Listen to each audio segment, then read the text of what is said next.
নমস্কার। আজ বাংলার ২৫শে বৈশাখ।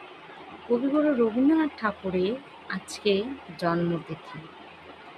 আজকের দিনে স্কুল কলেজে অনেক অনুষ্ঠান হতো। ওনার যত গান, কবিতা, নাটক আরও অনেক কিছু আমরা পড়েছি।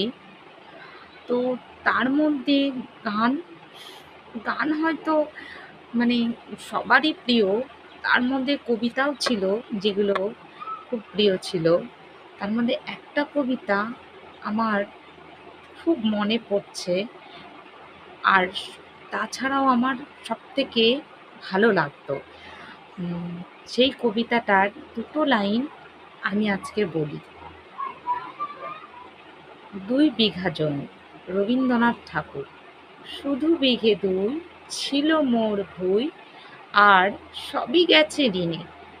বাবু বলিলেন, বুঝেছ উপেন, এই জমি লইব কিনে।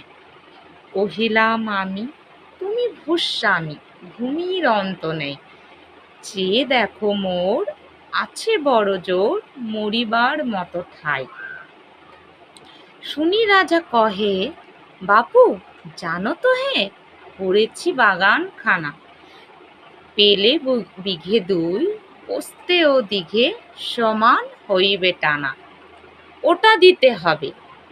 কহিলাম তবে, বক্ষে জড়িয়া প্রাণী, সজল চক্ষে করুণ রক্ষে, গরিবের ভিটেখানি।